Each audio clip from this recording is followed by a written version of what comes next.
পদত্যাগ করতে পারেন বর্তমান রাষ্ট্রপতি মোহাম্মদ শাহাবুদ্দিন। তাহলে নতুন রাষ্ট্রপতি কে হবেন তা নিয়ে রাজনৈতিক অঙ্গনে চলছে আলোচনা। আওয়ামী লীগের মনোনয়নে ২০২৩ সালে বিনা প্রতিদ্বন্দ্বিতায় রাষ্ট্রপতি নির্বাচিত হন ৭৫ বছর বয়সী মোহাম্মদ শাহাবুদ্দিন। সংবিধান অনুযায়ী ২০২৮ সালের এপ্রিল পর্যন্ত মেয়াদ আছে মোহাম্মদ শাহাবুদ্দিনের। তবে গত বছরের ডিসেম্বরে তিনি রয়টার্সকে দেওয়া এক সাক্ষাৎকারে স্পষ্ট করে জানান তিনি পদত্যাগ করতে চান। তিনি বলেন, আমি সরে যেতে চাই, আমি চলে যেতে আগ্রহী। তিনি আরও বলেছিলেন, নির্বাচন না হওয়া পর্যন্ত আমার দায়িত্ব পালন করে যাওয়া উচিত। সাংবিধানিকভাবে রাষ্ট্রপতির পদে থাকায় আমি আমার দায়িত্ব পালন করে যাচ্ছি।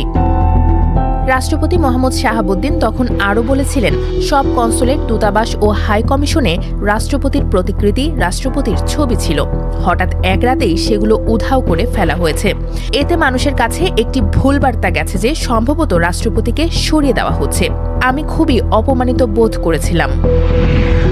এদিকে বিএনপির একটি সূত্র জানিয়েছে, রাষ্ট্রপতি পদের জন্য বিবেচনায় রয়েছেন দলের স্থায়ী কমিটির সদস্য খন্দকার মোশাররফ হোসেন।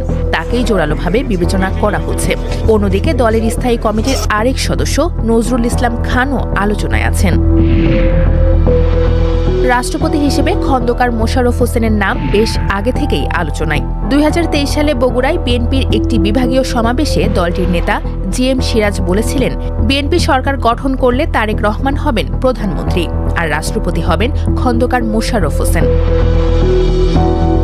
৭৯ বছর বয়সী খন্দকার মোশাররফ হোসেন কুমিল্লা ১ আসন থেকে এবার সংসদ সদস্য নির্বাচিত হয়েছেন। এর আগে ৪ বার সংসদ সদস্য হন তিনি। ঢাকা বিশ্ববিদ্যালয়ের ওয়েবসাইটে দেওয়া তথ্য বলছে, খন্দকার মোশাররফ হোসেন বিশ্ববিদ্যালয়টির ভূতত্ত্ব বিভাগের অধ্যাপক ছিলেন। ১৯৯১ সালে নির্বাচনে জয়ী হয়ে তিনি জ্বালানি মন্ত্রী হন। ২০০১ সালে হন স্বাস্থ্যমন্ত্রী। মহান মুক্তিযুদ্ধের সময় যুক্তরাজ্যে থাকা অবস্থায় তিনি বাংলাদেশের প্রতি সমর্থন আদায়ে সংগঠকের ভূমিকায় ছিলেন। রাষ্ট্রপতি পদে আলোচনায় আছেন বিএনপির স্থায়ী কমিটির সদস্য নজরুল ইসলাম খানও। তবে সূত্র জানিয়েছে, রাষ্ট্রপতি পদে নজরুল ইসলাম খানের নামটি আলোচনায় থাকলেও তাকে প্রধানমন্ত্রীর রাজনৈতিক উপদেষ্টা করার পরামর্শ রয়েছে দলের ভেতর। খালেদা জিয়ার জানাজায় বিপুল জমায়েতে দলের পক্ষ থেকে বক্তব্য দিয়েছেন নজরুল ইসলাম খান। এবার বিএনপির নির্বাচন পরিচালনা কমিটির আহ্বায়ক ছিলেন তিনি। নতুন রাষ্ট্রপতি কে হচ্ছেন তা এখনও চূড়ান্ত হয়নি। ১৭ ফেব্রুয়ারি মন্ত্রীদের নাম জানা যাবে। এর কয়েকদিনের মধ্যেই স্পষ্ট হতে পারে কে হচ্ছেন রাষ্ট্রপতি।